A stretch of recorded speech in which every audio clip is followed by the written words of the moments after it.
성공예감 별책 부록! 지식과 지혜를 얻는 가장 경제적인 방법, 성공예감 별책 부록 시간입니다. 안녕하세요, 이대호입니다. 만약에 여러분은요, 여행 가기로 계획된 지역에 지진이 일어날지도 모른다라는, 사실 근데 그게 어떤 만화 속에 나오는 이야기라면 여러분은 그 여행을 강행하시겠습니까? 아니면 무시하시겠습니까?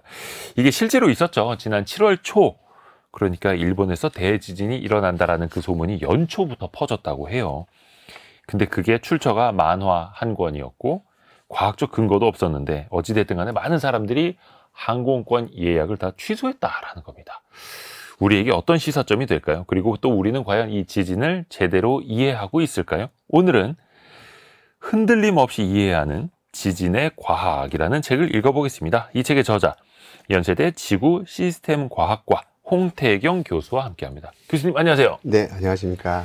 교수님은 지진 관련된 이슈가 있을 때 기자들이 제일 먼저 찾는 분이라고 알고 있습니다.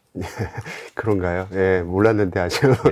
이 7월 그 일본의 그 지진설 관련해서도 문의 정말 많이 받으셨죠? 네, 7월 달에 이제 일본 열도 난카이 해곡이라고 하는 곳이 워낙에도 지진이 많이 날 거다, 그다음에 큰 지진이 날 거다라고 학계에서도 예상이 됐는데 예언가가 아까 말씀하신 것처럼 7월 초에 지진이 난다라고 예언서를 내다 보니까 더 관심을 많이 받았고요. 그게 이제 증폭이 돼가지고 일본 정부들도 반응을 하다 보니까 아주 혼란이 좀 가속화된 측면이 있는 거죠. 그때 교수님은 뭐라고 답해 주셨어요? 이곳은 원래 큰 지진이 예상이 되는 곳이다. 다만 7월 5일 이때 날지는 나도 잘 모르겠다. 이렇게 말씀을 드렸는데요. 사실 7월 5일 날 나도 이상하지 않은 지진이라고 주로 말씀을 드렸습니다. 그만큼 지진이 굉장히 임박해 있는 것은 사실이고요. 이곳이 이제 100년, 200년 주기로, 100년, 150년 주기로 나는 지진이 이쪽 큐슈나 이 토카이 지역이라고 하는 동경 앞바다 지역은 굉장히 임박해 있거든요. 어떤 주기로 봤을 때요. 네. 그래서 원래 지진이 자주 일어나는 곳이니 언제 일어나도 이상하지 않을 것 같은데 하필 딱 7월 5일 딱 이렇게 못 박아서 막 소문이 나고 하면 그렇죠. 사람들은 또 심리에 영향을 받죠. 굉장히 영향을 많이 받고요. 더군다나 일본 정부도 좀 긴장한 데는 이유가 좀 있습니다. 2011년도 동일본 대지진이 규모 9.0으로 굉장히 큰 지진 났잖아요. 네. 일본처럼 지진 대비가 잘 돼 있는데도 2만 명 정도가 지진 해일로 사망을 했는데, 근데 공교롭게도 그 지진 나기 딱 이틀 전에 규모 7.3 지진이 먼저 납니다. 그런데 7.3 지진이 나고 일본 학계나 이제 정부에서는 이 지역에서 날 만한 지진이 났다. 큰 지진이지만 피해가 없어서 다행이다 하고 넘어갔던 거예요. 그런데 이 지역에서는 원래 1000년 전에 규모 8.6 정도 되는 지진이 난 적이 있어요. 1000년 전에요? 1000년 전에. 서기 860여 년 정도 되는 그때 요간 얼스퀘이크라고 해서 요간 지진이라고 하는 게 있었습니다. 그런데 그 지진 날 때 규모가 8점대 후반 정도 되는 큰 지진이 났는데 그게 지진 해일 기록으로 남아있어요. 해안가에 가보면 엄청난 지진 해일 로 밀려온 퇴적물이 한 30m 정도 되는 게 쌓여 있거든요. 그러니까 와, 1000년 전에 엄청난 지진 해일이 있었구나. 그러니까 연대 측정을 해보면 연도를 알고 그러니까 1000년 전쯤에 큰 지진이 났구나는 정도를 알았거든요. 하지만 이게 1000년 만에 여기서 날 거라는 사실은 몰랐던 거예요. 언젠간 날 거라고 생각을 했고. 근데 이 규모 7.3 지진이 나고 이곳에 단층 대해를 더 약화시키면서 급기야는 규모 9.0 큰 지진을 만들어낸 거죠.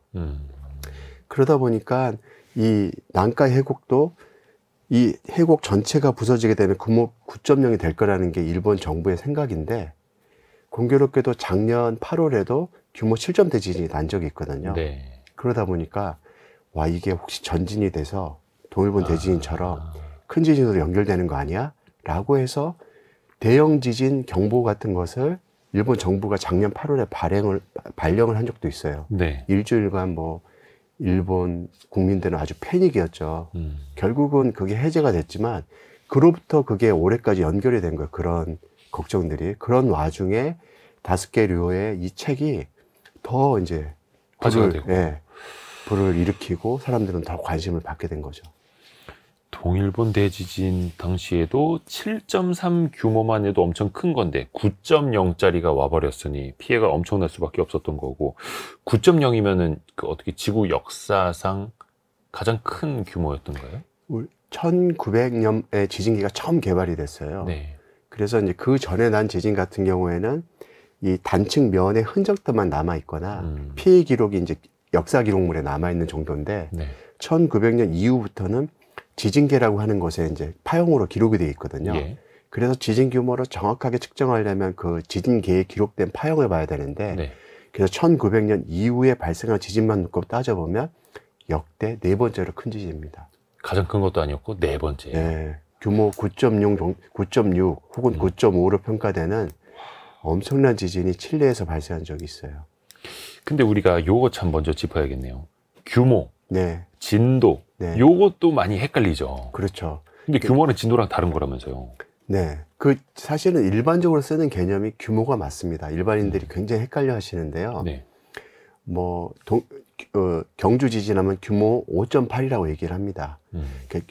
그 지진에서 지진의 크기를 정량적으로 나타내는 기본 단위가 규모고요. 네. 진도는 뭐냐면은 같은 지진이라 하더라도 가까운 곳에서는 피해가 커질 거고 먼 곳에서는 피해가 작아지겠죠. 그래서 가까운 곳에서 측정하는 그 피해 정도를 나타내는 게 진도이거든요. 그러니까 진원에서 멀어질수록 진도는 그 작아지는 겁니다. 작아지겠죠. 예, 그래서 규모값은 하나일지 몰라도 진도값은 여러 개가 나오는 거예요. 가까운 곳에는 진도가 높고 먼 곳은 진도가 낮게 나오는. 규모는 그 진원지에서부터 흔들리는 힘이라고 보면 될까요? 규모는 네. 바로 지진에서 나오는 에너지를 가지고 측정한 양입니다. 그러니까 이 정도 큰 지진이었구나라는 것을 알려주는 거죠. 그래서 쉽게 얘기하면 우리 주민등록증에 그 생년월일, 본적. 예, 딱 그거는 뭐 바뀌지 않잖아요. 이 사람은 몇 년 몇 월 며칠에 태어났다. 이건 불변인 거죠. 아, 숫자. 네, 예. 근데 이제 이사 갈 때마다 번지수는 계속 바뀌잖아요. 네. 예, 그 번지수 같은 게 진도입니다. 아하. 예. 좋습니다. 또 하나가 이제 많이들 생각하고 계시는 게 지진 같은 이제 큰 재난이 일어나기 직전에 새나 물고기, 막 개미, 네. 곤충이나 동물들이 먼저 네. 이거를 보고 반응을 한다. 네. 그게 전조 증상이다라고들 이야기하잖아요. 네. 이건 어떻게 과학적인 겁니까? 아주 틀린 얘기는 아니고요. 과학적으로 증명도 가능한 얘기입니다. 실제로는 큰 지진 나기 전에는 이 단층 면에 압전 현상이라고 해서 전하가 정렬이 되거든요. 왜냐하면 땅속에 힘이 계속 가해지게 되면 이 힘이 스트레스라고 하는데 스트레스가 땅속에 있는 전하, 플러스 마이너스 이런 전하를요. 단층 면을 기준으로 해서 이쪽엔 플러스, 이쪽엔 마이너스를 쫙 모아놓는 역할을 해. 힘을 꽉 주게 되면. 네. 그러면은 전하가 엄청나게 많이 모인 단층면 상에 있는 위에 있는 공기 중에는 지진광이라고 하는 그 공기 중에도 전하가 있으니까 네. 구름 안에도 있고 대기 중에도 있고 그래서 발광 현상이 일어나기도 해요. 이거를 이제 지진광. 그다음에 구름이 이제 구름 안에 있는 전하가 움직여 가지고 네. 구름 모양이 특이해지거나 이건 지진운. 그다음에 그런 전하를 감지를 해서 생명체가 이상 현상을 하기 시작해요. 갑자기 두꺼비가 산에서 막 내려오고 심해어가 갑자기 여기 수심이 얕은 곳으로 올라오고 이런 일들이 벌어지는 거는 그런 이제 전하에 반응한 생명체의 이상 교란 현상인 거죠. 뇌를 자극하고 뭐 이렇게 해서. 그런데 이제 문제는 이 생명체가 이상한 행동을 하는 게 그 다음에 구름이 그렇게 이상하게 만들어지는 게 빛이 나는 게 꼭 지진 때문만은 아닌 경우가 많아요. 다른 요인으로도요? 네, 그러니까 전하를 정렬시킬 수 있는 다른 요소들이 있을 수 있잖아요. 지진만이 아니고. 그럴 때도 그런 일이 벌어지니까 이게 지진 때문이야? 아니야? 이걸 모르고요.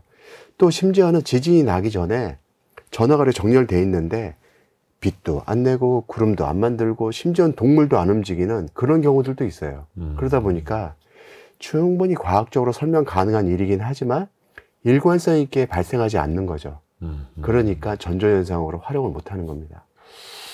꼭 틀린 것도 아니고 네. 100% 맞는 것도 아니고 네. 그러니까 네. 더 헷갈리는 거네요. 그렇죠. 그러니까 그런 일이 있으면 그런 일이 있었나 보다 정도로만 생각하는 거죠. 근데 또 사람들 입장에서 보면은 그런 전조 증상처럼 보일 때는 또 심리적으로 두려울 수밖에 없는 거고. 두렵죠. 갑자기 뭐 이상한 심해어가 막 올라오고 가뜩이나 난카이 해곡 같은데 그런 일들이 벌어지면 이 큰 지진 나려고 그러는 거 아니야? 라는 걱정을 당연히 하겠죠.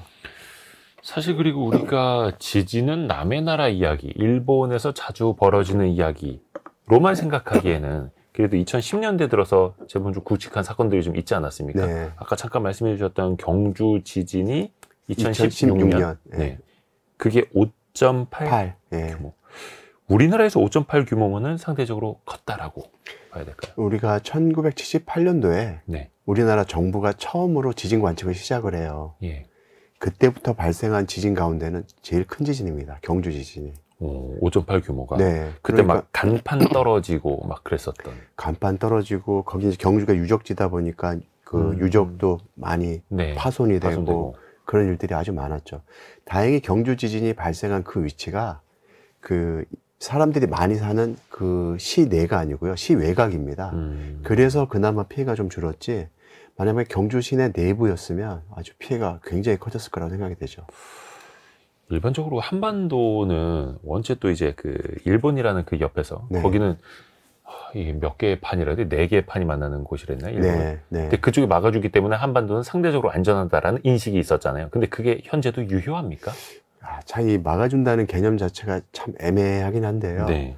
그 사실은 엄밀하게 얘기하자면 과학적으로 막아준다는 개념은 없습니다.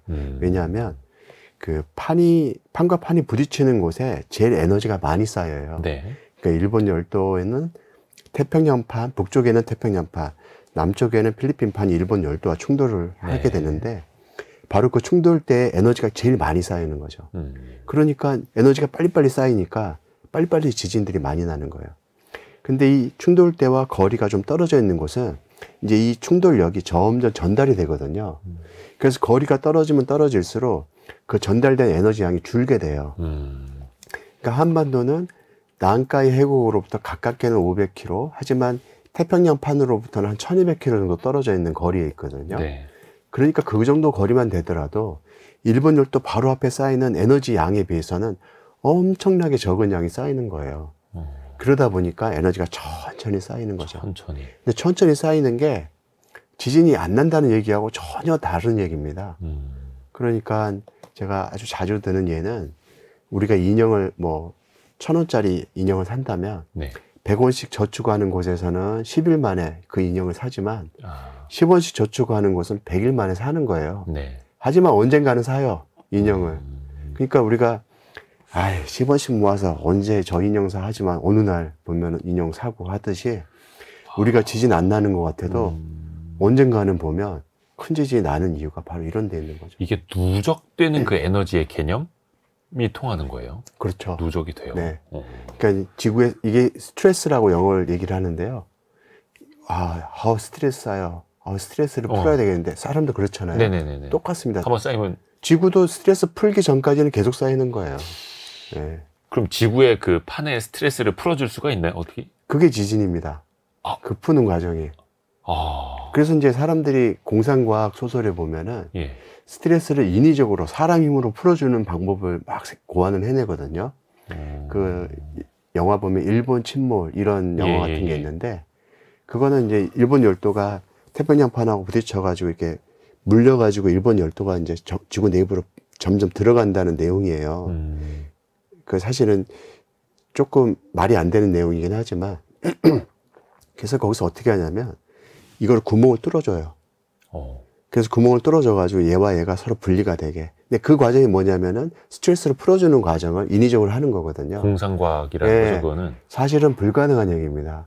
왜냐하면은 그 판과 판이 맞닿는 곳이 그 아무리 얕은 곳이라도 15km 정도 되고, 수심이 15km. 육지 땅 해저면에서부터 15km니까 그 위에 바닷물이 뭐 3, 4km 있으면 그걸 또 더해야겠죠. 제일 얕은 게 그렇습니다. 근데 인간이 스스로 뚫은 최대 깊이가 10km도 채 안 돼요. 그러니까 15km까지 언간생식 하나라도 뚫으면 다행이죠. 뭔가 막힌 그 혈자리를 뚫을 때 침을 맞는 것처럼 지구판에도 뭔가를 이제 혈자리를 뚫어주고 싶지만 그거는 될 수가 없다라는 거고.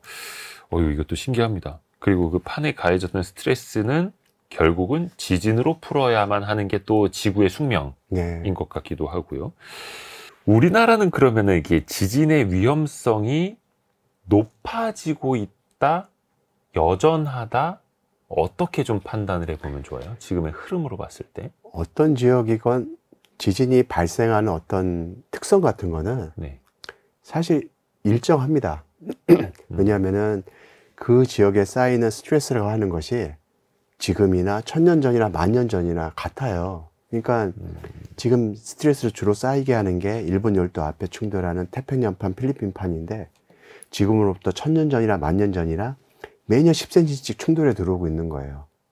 그 환경에 지금의 지진을 일으키는 모습을 만들었거든요. 그러니까 규모 6.0이면은 뭐 몇십 년 만에 한번 발생한다면 그 주기대로 발생을 하는 거예요. 스트레스 환경이 안 바뀌었으니까. 그런데 이 스트레스 환경이 상관없이 크게 지진 활동도가 바뀌는 경우가 있어요. 그게 바로 동일본 대지진과 같은 일이 벌어졌을 때인데요. 동일본 대지진이 발생을 했을 때 네. 한반도가 이렇게 끌려갑니다. 그러니까 왜냐하면 동일본 대지진이 워낙에 커서 해저면에서는 한 30m 정도 이렇게 이동을 하거든요. 네. 그러니까 단측면이 쭉 쪼개지면서 30m가 쑥 들어갔어요. 그 30m가 쑥 들어가니까 이 연결된 30m 끌려 들어가는 거죠. 30cm가 아니라 30m. 30m. 예. 와. 그래서 일본 토호쿠 해안, 센다이 지역이죠. 예. 센다이 해안은 한 7m 끌려가요. 그 7m면 진짜 어마어마하게 동쪽으로 끌려가는데 센다이에서 멀어질수록 그 값이 줄어드는데 우리나라 해역으로 오면 울릉도가 한 5cm 끌려갑니다. 동쪽으로. 백령도가 2cm 끌려갔어요. 예. 그럼 결과적으로 한반도 내륙은 5cm, 2cm 끌려간 차이 때문에 예. 3cm에게 늘어났어요. 늘어났어요. 예, 한반도가. 국토 면적이 넓어졌어요? 그렇죠. 이 지진이, 동일본 대지진이 야. 우리 국민의 수건을 이뤄준 거예요. 근데 그렇게 넓어졌는데 예. 국토가 넓어진 것까지는 좋은데 이게 부작용이 한 가지가 있었는데 부작용이. 예, 땅은 원래 그 스트레스 환경이 딱 지금 상태를 유지하고 있을 때 이 스트레스에 따라서 지진이 발생을 해요. 예를 들어서 이렇게 견고한 땅이면 100이라는 힘이 쌓여야 지진이 난다면 네. 만약에 땅이 약해졌다. 예. 그러면 100이라는 힘이 안 쌓이고 90이라는 힘만 쌓여도 지진이 나거든요. 이렇게 잡아당기게 되면은 땅이 느슨해지게 되고 땅이 견고하지 않은 땅으로 바뀌는 거예요. 3cm 늘어난 덕분에 우리는 약한 땅을 마주한 거죠. 그 동일본 대지진 이후에 한반도에서 지진 발생하는 횟수가 크게 증가를 해요. 그 전년도에 비해서 2배 증가하게 되고 또 여기저기 막 이미 힘이 많이 쌓였던 곳이 있었을 거 아니에요. 예, 예. 그러니까 100이라는 힘이 쌓여야 지진이 나는데 98, 97 정도만 쌓이고 지금 때를 기다리고 있던 곳들도 있었을 거 아니에요. 근데 그런 곳이 갑자기 커트라인이 100이 아니라 90으로 뚝 떨어지면 합격자가 되게 많이 발생을 할 거 아니에요.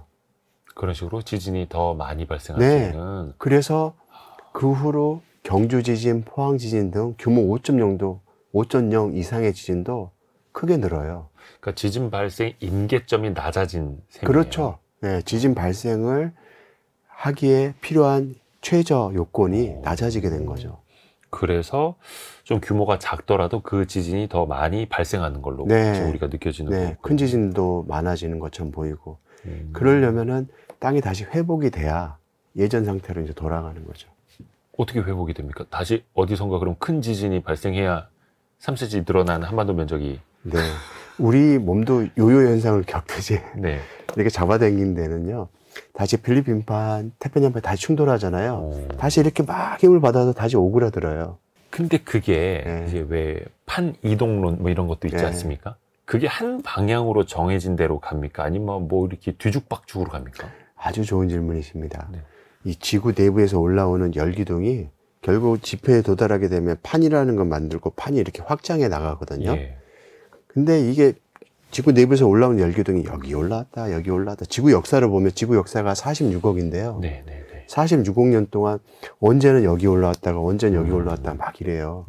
그런데 한 10,000년 전, 지금으로부터 10,000년 전, 뭐 30,000년 전, 50,000년 전도만 따져도 지금하고 똑같아요. 이런 변화하는 정도가 46억에 걸쳐서 막 그리고 시간을 빨리 돌리면 막 여기저기 올라오는 것 같지만 실제로 이 수만 년 동안은 거의 변화가 없는 움직임인 거예요.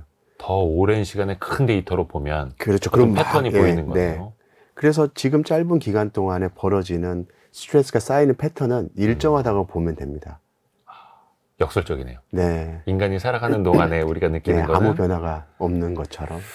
아니 그러면 아까 그 열기둥이라고 말씀을 해주셨잖아요. 네. 그럼 이게 지구 내부에서부터 뭐 올라오는 것 때문인가요? 그러니까 판이 이동을 하고 서로 부딪히는 네. 게 뭐 지구의 자전이나 공전 막 이런 것 때문인지 어떤 밑에서 막 핵이 막 끌어올라서 그런 건지 어떤 거예요? 네, 핵 아주 중요한 말씀하셨는데요. 네. 지구 내부 구조를 보면 우리가 살고 있는 이 땅을 우리가 지각이라고 합니다. 네. 지각은 한 35km쯤 되고요. 예. 그 밑에 멘틀이라고 해서 엄청나게 지구 내부에서 제일 두꺼운 부분을 차지하는 게 있어요. 네. 멘틀. 그 아래가 핵이 있습니다. 예.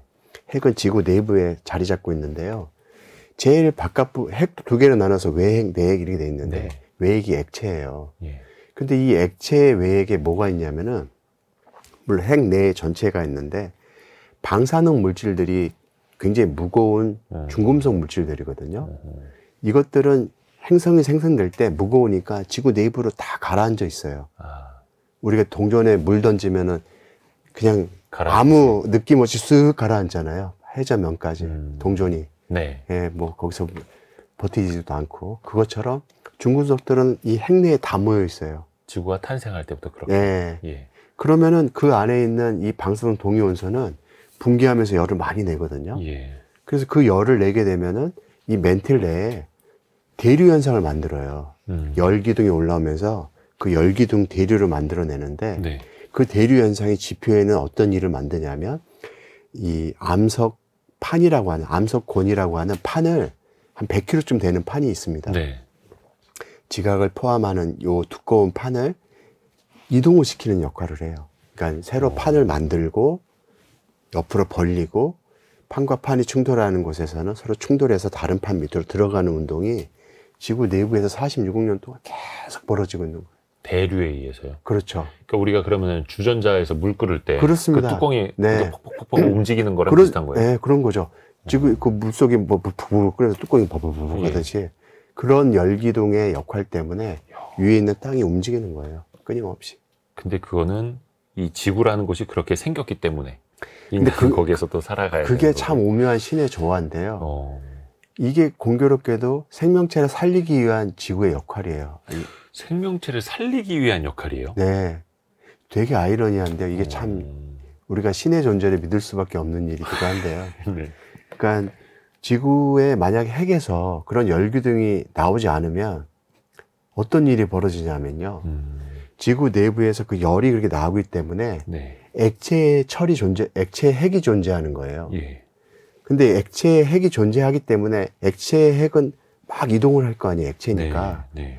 그러면서 뭘 만들어내냐면 지구의 자기장을 만들어냅니다. 우리가 북극, 남극을 만들어내는 자기장을 만들어내는데요. 네. 이 자기장의 역할이 뭐냐면 지구를 자기장으로 이렇게 보호를 하는데요. 태양풍 같은 거, 우주 공간에서 날아오는 여러 우주선들을 막아주는 역할을 해요. 우주 방사선 같은 것들. 네. 태양풍을 안 막아주면요. 인간, 식물, 뭐 여기 동식물들 다 죽고요. 그러니까 외핵이 그렇게 존재를 하려면 지구 내부가 뜨거워야만 하는 거고 지구가 뜨거우면은 어쩔 수 없이 대류가 일어나고 대류가 일어나면은 판이 움직이고 판이 움직이면 지진이 나는 거예요. 그러니까 인간이 살기 위해서는 지진이 꼭 필요하다라는 역설이 있는 거죠. 그러니까 지구도 살아있으니. 살아있으니. 지구가 살려면 지진을 내야 되는 거고 지진이 안 나기를 기대하면 지구가 죽게 되는 거예요. 그러니까 왜 이 땅이 살아있다라는 표현이 딱 맞는 거네요. 딱 맞죠. 네. 우리가 그 땅의 기운, 땅의 성질, 땅이 살아있다 표현할 때 이 토양 이야기만 많이 했는데 네. 사실은 핵부터 그럼요. 살아있는 거네요. 의미가. 곳곳이 다 살아있습니다. 오, 지진의 과학. 네. 괜히 책 제목이 지진의 과학이 네. 게 그냥은 아니네요. 와. 네. 특히 우리나라는 그 인구 밀도가 참 높지 않습니까? 네. 수도권에서 만약에 지진이 일어난다. 물론 이제 상상하기 그렇죠. 또 이제 싫습니다만 그럴 가능성은 우리가 좀 보고 있어야 될까요? 일단 참 공교롭게도요. 예. 1978년 이후 자료만 보면 수도 서울 안에 뭐 아주 큰 지진들은 없습니다. 그런데요, 우리 조선왕조실록을 보게 되면은 우리 선조가 참 기록 문화유산을 잘 남겨놨는데 네. 한양이라고 하는 그곳을 중심으로 해서 지진 피해 기록들이 굉장히 많이 남아 있어요. 조선왕조실록에만 지진 피해 기록이 1900번 나옵니다. 예. 그러니까 1900번의 지진 기록이 남아 있는 거예요. 그게 어떻게 남아 있냐면은 예. 이 제 책에서도 이제 그 얘들이 나와 있는데, 그러니까 어느 고을에 담벼락이 무너졌다. 그 다음에 이제 특히 한양에서 일어난 일 같은 거를 자세하게 기술을 했는데, 뭐 성벽이 무너지고, 그래 담벼락이 무너지고, 집이 무너지고, 노인들이 너무 놀라가지고 어쩔 줄을 모르고, 말들이 막 날뛰고 하는 것들이 기록들이 조선왕실록에 남아 있어요. 뭐 태풍 이런 거 아니고 그냥 네, 맑은 땅이 날. 흔들려서 무너졌다라는 기록이 세밀하게 남아 있고요. 그런데 그게 어떻게 그러면 우리가 지진 규모하고 지진 위치를 판단하냐면, 동일한 지진에 의해서 피해본 기록이, 그러니까 지진이 나면은 각 고을 이제 현령들이 다 보고를 올려요. 우리 고을이 엄청 흔들렸습니다. 비슷한 내용의 제보가 쏟아지듯이. 네, 제보가 이제 다 중앙정부에 보고를 하는 거예요. 근데 중앙정부는 그런 기록을 다 모아가지고 네. 조선왕조실록에 다 기록에 남겨놓은 거예요. 그러다 보니까 지금에 와서 학자들은 그 기록을 다 모아서 A라는 지역에는 담벼락이 무너졌고, B라는 곳에는 성벽이 무너지고, C라는 지역에서는 이런 일이 있으려면 지진 위치는 어디에 있어야 되고 지진 규모가 얼마가 돼야 되는지 계산을 할 수가 있어요. 그걸 계산해 보니까 우리나라 수도 서울을 중심으로 해서 적어도 6차례 이상 규모 6이 넘는 지진들이 발생했을 것 같다. 규모 6이요? 예. 경주 2016년 지진이 5.8로, 그러니까 이거는 1900년대 어떻게 보면 우리나라에서 측정한 거 이후에 가장 컸는데, 그렇죠. 조선시대로 거슬러 가다 네. 보면 6.0짜리도 네. 있다. 그러니까 이거는 그러니까 그런 기록들이 처음에 나왔을 때는요. 사실 경주 지진 나기 전까지만 하더라도 그런 자료들을 보고 분석을 그렇게 해내면 사람들이 그랬어요. 정부에 계신 분도 그렇고 뭐 일반인도 그렇고, 에이 거짓말하지 마. 그게 말이 돼. 야 지금까지도 기껏해야 규모 이제 5.0 넘는 게 몇 개 되지도 않는데, 야 조선시대에 무슨 6.0이 말도 안 돼. 그래서 안 믿었어요. 네. 안 믿고 그러다가 규모 5.8 경주 지진 나고 하면서 이제 점차 이거 사실일 수도 있겠는데, 그리고 또 다른 큰 증거가 또 그 후에 나왔는데요. 네네네. 1952년도에 발생한 지진 기록이 있습니다. 1952년이요. 1952년은 우리가 한국전쟁, 6.25 전쟁 여전히 중이었는데요. 네네네. 전쟁이 아직 끝나지 않았는데, 평양에서, 지금의 평양의 남서쪽 이 가장자리 지역입니다. 네. 지명으로는 강서 지역이라고 하기도 하는데요. 딱 평양 경계부에 있는 곳이에요. 네. 여기서 지진이 발생을 했는데, 이 지진이 러시아, 일본, 중국 등의 관측소에서, 그때는 지진계가 전 세계적으로 그래도 있었으니까 우리나라는 없었지만 예. 지진계 기록이 됐어요. 지진 파형 기록도 남아있고. 그 정도로 컸다는 거예요? 예. 그리고 이제 그걸 분석을 해서 당시에 그 지진이 발생하자마자 이건 규모 6.3이다 라고 발표를 한 거예요.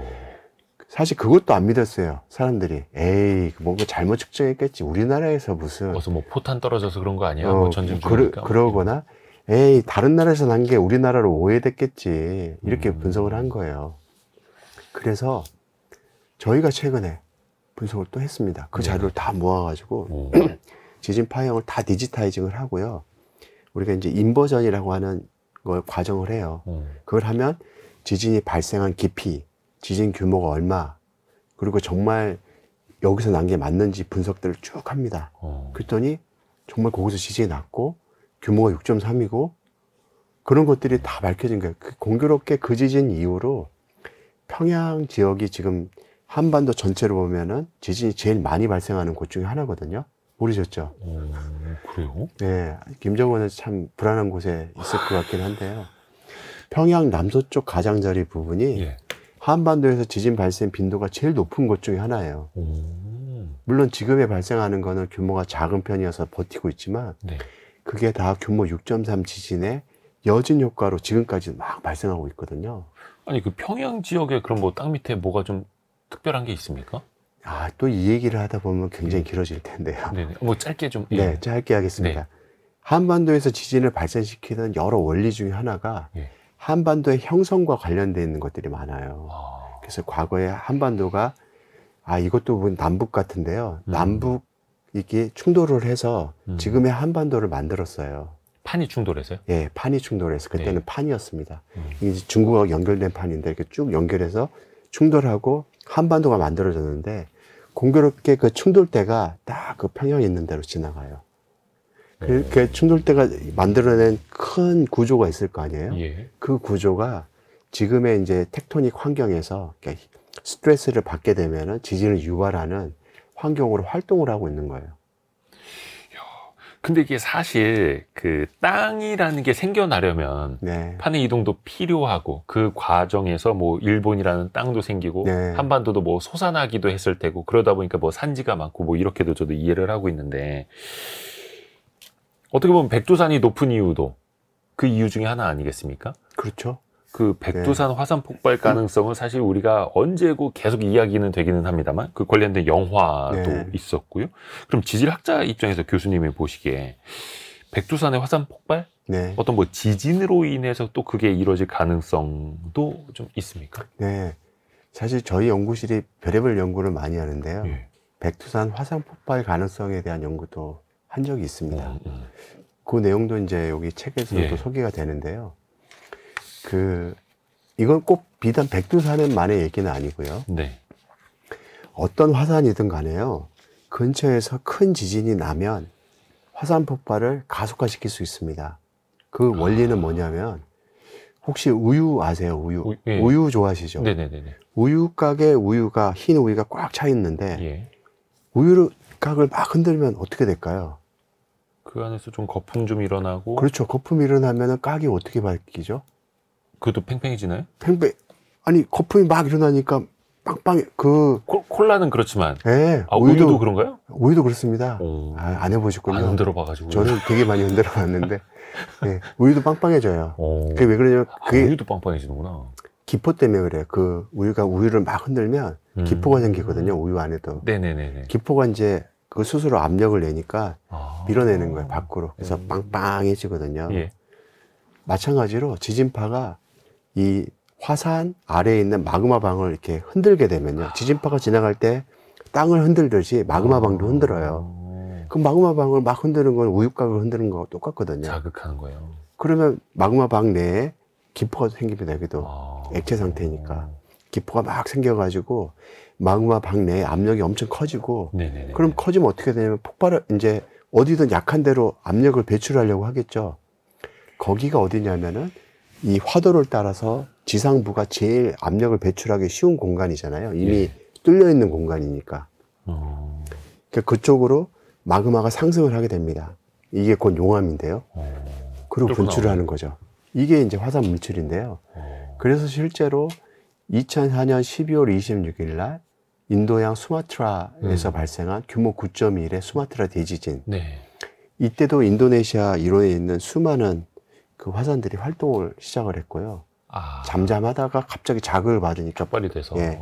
그 다음에 동일본 대지진 때, 그때는 이제 화산이 많이 활동 안 했지만, 일본에 있는 화산들이 활동을 했어요. 그러니까 이렇게 주변에 큰 지진동이 일어나면은 화산 활동을 가속화할 수 있는데, 백두산 같은 경우에는 우리가 활화산으로 분류를 합니다. 휴화산도 아니고 예, 활화산. 화산이에요. 1903년도에 분화한 기록이 있고요. 또 규모는 작은 뭐 이렇게 아주 그 안에서 가스만 나온 정도긴 하지만 1920년대 마지막으로 또 그런 일이 벌어지기도 했어요. 불과 100년 전. 예. 그러니까 이게 활동을 엄청나게 할 수 있는 애들인데요. 그래서 특히 2006년 무렵에는 이 백두산 주변에서 화산성 지진이라고 하는 것들이 많아졌어요. 화산성 지진은 뭐냐면 마그마 방 내에 마그마가 막 쌓이게 되면은 이제 뚫고 이제 분출할 것 같은 현상들. 네네네네. 그때 지진을 막 내거든요. 압력을 막 주기 시작하면 땅이 압력을 받으면 쪼개지면서 네네. 작은 지진들을 내는 거예요. 지진 횟수가 많아지니까 이거 분화하는 거 아니야? 그리고 화산체 온도도 올라가고 화산 정상부가 부풀었다는 기록도 나오고. 예.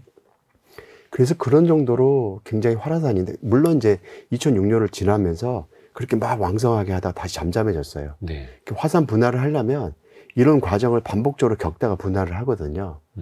근데 이제 걱정거리는 뭐냐면 북한 핵실험인 거죠. 그 핵실험이 사실 네. 뭐 진도 몇 이렇게 네. 관측된다고는 합니다만 그게 백두산에 영향을 미칠 정도예요?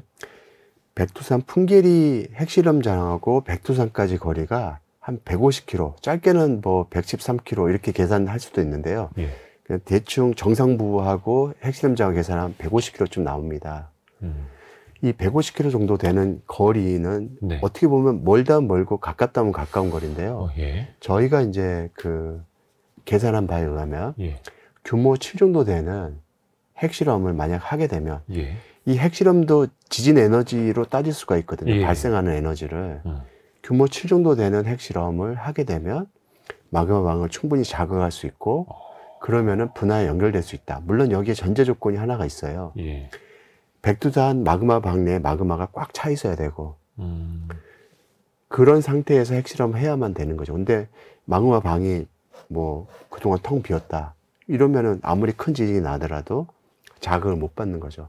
우유곽 안에 우유가 없는 상태면 폭발할 이유도 없는 거죠. 그럼 지금 그 백두산 아래 마그마 방은 어느 상태예요? 그거 알 수 있나요? 예, 여러 연구가 됐고요. 아까도 말씀드린 것처럼 2006년도만 해도 분화 징후가 있었듯이 지금 마그마방이 존재를 하고 있어요.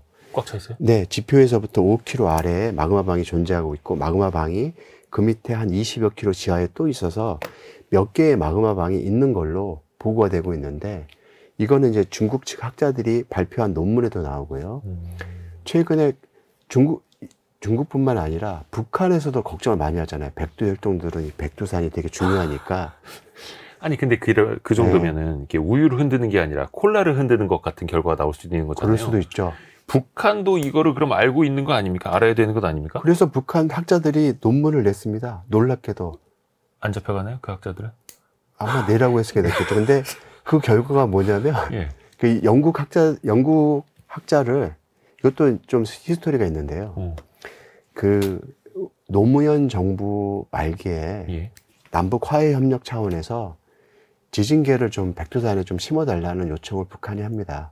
북한이요? 먼저? 네, 왜냐하면 아까도 말씀드린 것처럼 이상한 징후들이 자꾸 관측이 되는 걸 북한도 알았거든요.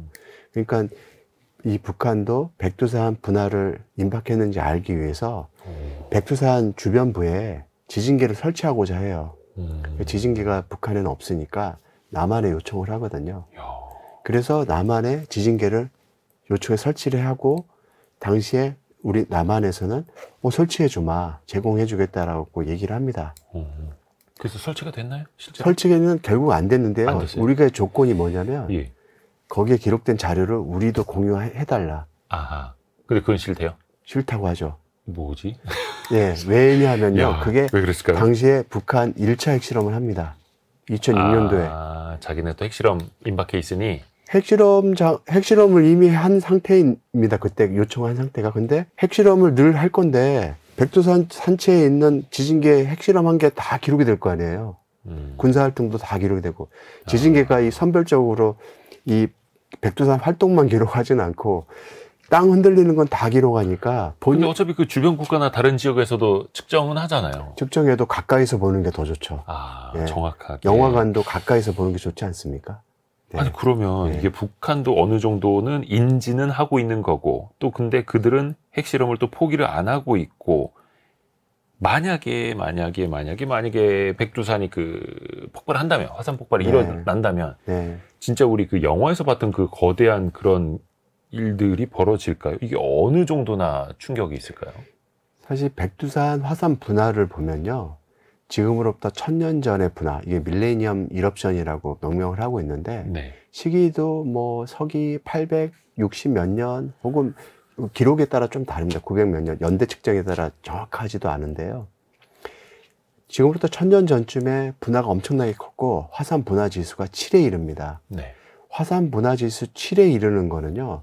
인류가 겪은 화산 분화 중에 제일 큰 것 중에 하나예요. 그 당시에 분화 규모가 엄청나게 커서 백두산에서 이렇게 솟아오른 화산재가 동해를 가로질러서 홋카이도에 쌓였어요. 그래서 백두산 거기서 발생한 화산재, 이걸 성분 분석을 하면 어느 화산재 발생했는지 알 수 있기 때문에요. 홋카이도에 5cm나 되는 화산재를 쌓아놨습니다. 5cm가 쌓으려면요, 아시겠지만 우리 아무리 청소 안 하고 먼지 쌓아도 1cm 쌓을 수 있을까요? 1cm. 그거 뭐 엄청 힘든 일이에요. 그쵸, 그쵸. 이게 5cm가 쌓으려면, 먼지 같은 걸로 5cm를 쌓으려면 당시에 거의 뭐 수년 동안 이 화산재가 공기 중에 떠다녔었다는 얘기가 되는 거고요. 수년간. 네, 분화가 엄청 크게 되면 공기 중에 오랫동안 머물게 되겠죠. 그리고 차곡차곡 쌓여서 5cm나 되는 띠를 만들었을 거예요. 그런데 그런 분화가 1000년 전에 백두산에 있었는데, 당시 그 분화로 만들어낸 백두산 사면이 있어요. 백두산에 가보면은 북한 측 사면, 중국 측 사면을 보면요, 네.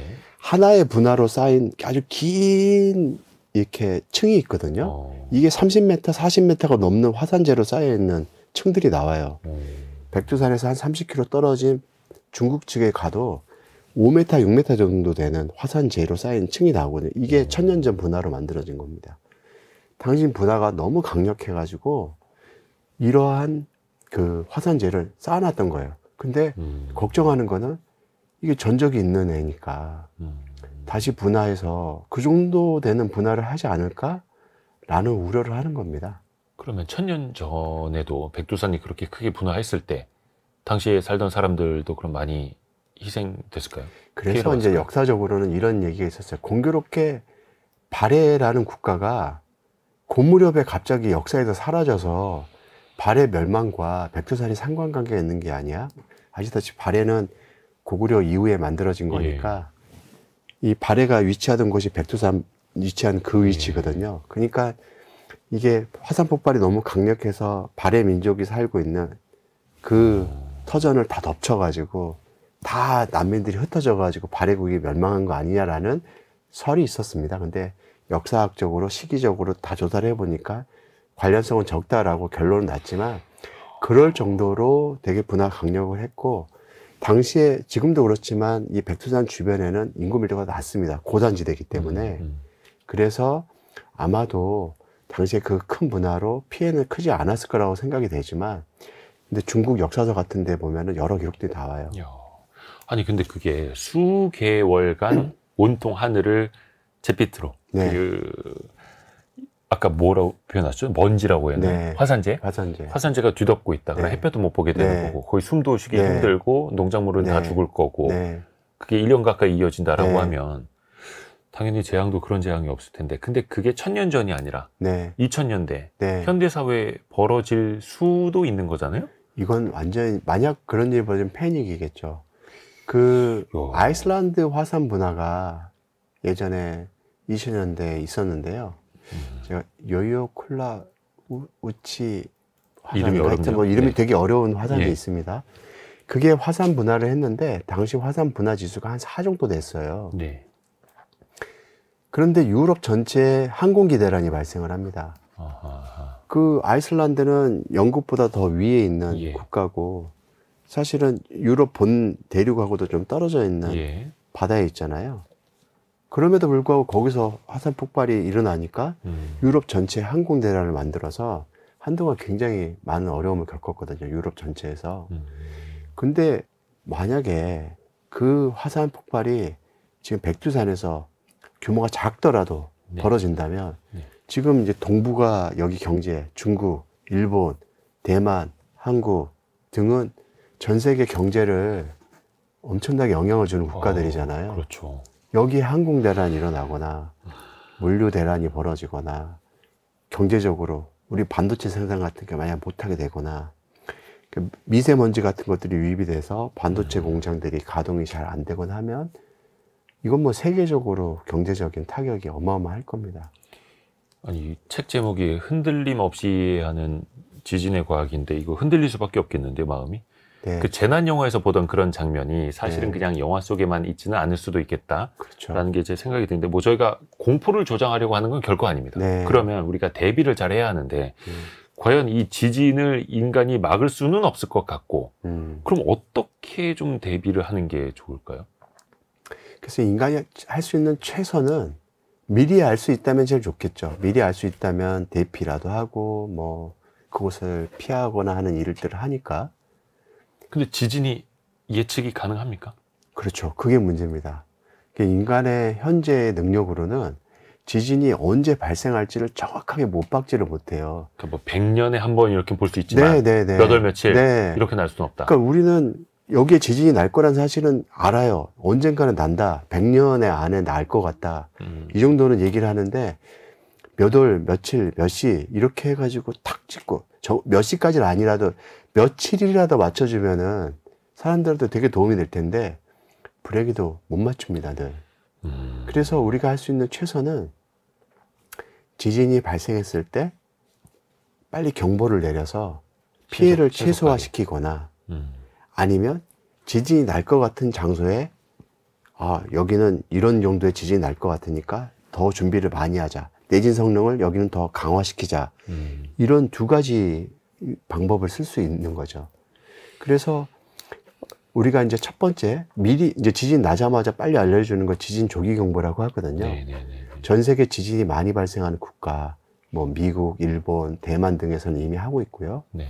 우리나라도 지진 조기 경보를 하고 있습니다. 경주 지진 때부터 이제 실행이 되고 있는데 지진이 발생하게 되면 이론적으로는 5초 안에 지진 발생 여부를 국민한테 알리는 거예요. 그러니까 전국적으로 KBS가 바로 그 역할을 하고 있는데요. 그렇죠. 재난중앙방송사니까. 그래서 우리가 이제 그 기상청에서 발생한 그 정보가 KBS로 전송이 되면 바로 여과 없이 5초 안에 국민들한테 전송하게 돼 있습니다. 지금 아직 조금 느려서 5초까지는 안 나오는데요. 뭐 재난 문자도 오고. 네, 선진국들이 하는 건 이제 5초 정도까지를 목표로 하고 있고, 그러면 어떤 일이 벌어지냐면 국민들이 그 재난 경보를 받게 되면 그 후에 불과 몇 초입니다. 몇 초 안에 대비할 시간을 갖는 거예요. 그러니까 가까운 지역에서 발생한 그러니까 지진이 발생한 곳과 가까운 관측소에서 기록된 자료를 가지고 경보를 내리는 거거든요. 지진파가 아직 도착하지 않은 후방에다가. 그러면 불과 몇 초의 시간을 법니다. 그 지진파가 그러면 예를 들어서 경주에서 생겨나면 네. 서울까지 도달하는데 시간은 얼마나 돼요? 그때 5.8 기준으로 네. 하면은? 지진파 피파 같은 경우에는요. 예. 초당 6.5km를 갑니다. 초당 6. 예, 그러니까 한 100km 정도 간다고 하면 한 15초 정도 되겠죠? 그것도 상당히 빠른 건데. 네. 15초 안에 어떻게 대비를 하지? 예. 근데 와. P파가 문제가 아니고요. 저희는 이제 S파가 문제인데 예. S파는 초당 한 3km쯤 가요, 지각에서. 그러니까 한 100km 정도 떨어져 있으면 30초 걸리는 거고요. 네. 30여 초. 속도는 느립니다만 더 속도가 충격이 느리기 있는 때문에 훨씬 진폭이 커지는 거예요. 아. 그래서 원리는 일단 P파를 이용해서 빨리 계산을 하고 아. 느리게 오는 S파는 아직 도착도 안 한 애들은 예. 오기 전에 빨리 경보를 내리는 거죠. 그러면 우리가 한 200-300km 떨어진 지역 같은 경우에는 짧게는 뭐 10초, 길게는 한 20초까지 시간을 벌어요. 그러면 이제 그 시간 벌었을 때 뭐 하시겠어요? 근데 이게 예전에 뭐 다큐나 뉴스에서도 네. 많이 나왔습니다만 네. 한국 사람들에게 지진에 익숙하지 않다 보니까 네. 이거죠. 뭐야 이거? 뭐 해야 돼? 어떻게 해야 되는데? 그렇죠. 그러니까 일본 사람들이 그 네. 시간에 식당 네. 밑에 들어가 있고 네. 뭐 다 네. 대비하고 있는데 네. 이거 준비해야죠. 연습해야죠. 그때 하라고 한 게 뭐냐면 먼저 가스불을 잠가요. 왜냐하면 2차 피해, 화재 날 수 있는 네, 것들. 지진에 의해서 벌어지는 2차 피해가 뭐냐면 화재거든요. 이 가스불에 의한 폭발이 아주 많습니다. 가스불을 빨리 끄고요. 그리고도 시간이 남으면 출입문을 엽니다. 출입문을 개방을 해놓는 이유가 건물이 크게 흔들리면 찌그러져서 나중에 대피할 때 못 나갈 수도 있어요. 그 출입문 열었고 그러면 이제 다 끝난 거예요. 그러면 이제 탁자 밑으로 들어가는 겁니다. 가스불부터 끄고 그러니까 네. 뭐 겨울이면은 난방기구부터 끄고 네. 출입문부터 열어놓고 네. 그거 하고 바로 밑으로 들어가는 거죠. 이게 그냥 식탁 밑으로만 들어갈 게 아니라 그 전에 할 일이 분명히 있는 거죠. 그냥 들어가면 낭패 10초 볼 수도 안에 있습니다. 나도. 예. 그래서 그 시간을 벌라고 하는 의미에서 쓰는 거죠. 그건 이제 개인적으로 하는 일이고요. 국가적으로 하는 일은 뭐냐면 네. 이 KTX 같은 고속 열차를 멈춥니다. 이게 철도에서 탈선하게 되면 엄청난 피해를 볼 거 아니에요. 300km로 달리다가 네. 탈선하면 안 되니까. 그러니까 이제 그런 거 다 멈추게 하고 원자력 발전소 같은 거 피해 볼 것 같으니까 원자력 발전소 가동 중단시키고 사회 기관시나 이제 병원이나 이런 데 비상전력 공급하고 수술 중인데 갑자기 전력이 탁 끊겨버리면 어떡해요. 그러니까 그런 것들을 준비할 시간, 이 10초, 20초가 사실은 엄청 귀중한 시간이에요. 별거 아닌 시간인 것 같아도 그 시간 벌려고 하는 겁니다. 그럼 교수님, 2016년에 경주 지진 그 5.8이 네. 벌어졌을 때 그럼 네. KTX가 멈추었을까요? 그때는 속도를 줄였을까요? 경보가 너무 늦게 왔어요. 예, 물론 이제 기상청에서는 처음 있는 일이고 해서 충분히 노력을 했지만 사실 지진파가 충분히 한반도 주요 지역을 쓸고 간 후에 경보가 와서, 하지만 그래도 되게 도움이 됐던 게 땅이 크게 흔들렸는데 이게 뭐야 하는 되게 걱정이 있을 텐데, 아, 지진 났구나 라는 정보는 줬던 거죠. 근데 지금은 그거에 더 앞서서 지진파가 도착하기 전에 알려주겠다는 거예요. 그럼 지금은 그 체계가 좀 제대로 갖춰졌을까요? 지금은 훨씬 빨라졌고요. 그래요? 지금 다행이네요. 기상청이 훨씬 더 잘하고 있습니다. 그 내진 설계, 이것도 안 여쭤볼 수가 없는데 이게 또 그 해외 뉴스 같은 것도 네. 봐도 불안합니다. 네. 예전에 어디였죠? 태국이었나요? 뭐 옆 나라 미얀마였나요? 예, 미얀마에서 태국 방콕에 있는 건물이 무너졌죠. 미얀마 지진 때문에 네. 태국 방콕에 네. 있는 건물이 무너졌던 네. 것처럼. 근데 우리나라도 이제 인구 밀도도 높고 높은 빌딩도 많은데 우리나라는 이제 주택이나 건물들, 빌딩들 잘 네. 되어 있습니까? 내진 설계가? 2000년 이후부터는 이 고층 건물에 대한 뭐 완전 설계라든가 내진 성능 같은 걸 법제화하는 거는 네. 다 완비가 된 상태입니다. 그리고 이제 민간 건축물도 2층 건물 이상에 대해서는 이제 그런 것을 권고를 하고 있거든요. 근데 문제는 과거에 지어진 건축물이에요. 그렇죠. 항상. 과거에 지어진 건축물은 아직 법적으로 그거를 꼭 해야 되는 규정이 없다 보니까, 특히 학교 건물 같은 경우, 공공 건물 같은 경우에는 지자체 차원에서 보강을 하도록 돼 있거든요. 그러니까 지자체에서 예산을 마련해서 해야 되다 보니까 예산이 좀 부족한 지자체 같은 경우에는 좀 떨어질 수밖에 없어요. 이런 보강률이. 그게 이제 지자체가 조금 더 노력을 많이 해야 되는 거고요. 서울시도 이제 지속적으로 보강을 하고 있다고 듣고 있습니다. 근데 그와 함께 아까 말씀드린 것처럼 지진이 발생하기 전에 어느 지역에서 큰 지진이 발생할지를 미리 예상만 할 수 있다면 전국토를 다 내진 봉합할 게 아니라 그 지역 중심으로 또 내진 봉합하는 게 더 효과적일 수 있어요. 우선순위로. 네. 그래서 지금 정부가 하는 일은 지하에 이제 숨은 단층들이 어디 있는지, 크기가 얼마큼인지를 알아내려고 하는 노력들을 기상청과 행정안전부 등에서 하고 있거든요. 그래서 그런 정보들이 다 취합이 되게 되면 지역을 선별적으로, 아, 여긴 좀 더 하고 여긴 좀 덜 해도 되고 하는 판단이 더 서겠죠. 선별적으로 우선순위를 두고 또 차근차근 하나씩 우리는 또 해해 나가야 되는 거고요. 흔들림 없이 이해하는 지진의 과학, 홍태경 교수님과 같이 오늘 이 책을 읽었는데요. 오늘의 심쿵 한방, 이 책을 관통하는 핵심 구절 하나를 네. 교수님께 직접 좀 낭독을 부탁드리려고 합니다. 네. 이게 사실은 오늘 이 얘기는 하지 못했는데요. 지진학을 하는 저희가 꼭 지진학만 하는 건 아닙니다. 지진만 연구하는 건 아니고요. 지진계를 가지고 인간의 활동도 예측하기도 해요. 인간의 활동을요? 예. 그러니까 예를 들어서 한국 대선 때 벌어졌던 일들 같은 것들도 네. 지진계에서 알 수 있거든요. 대선에서 이렇게 서로 득표율이 엎치락뒤치락 할 때 예. 사람들이 어떤 긴장하는 정도, 또 우리 월드컵 때 사람들이 골 넣을 때 반응하는 얼마나 거, 뛰었는지. 그런 것들을 다 인간의 활동, 그때 코로나 때 잠잠했잖아요. 집 밖으로 못 나가고. 그래서 인간의 산업 활동 정도가 어땠는지도 지진계로 다 알 수 있습니다. 그만큼 지진계의 활용도가 높은데요. 예. 그래서 그에 관한 얘기를 말씀드리고 재밌습니다. 싶습니다.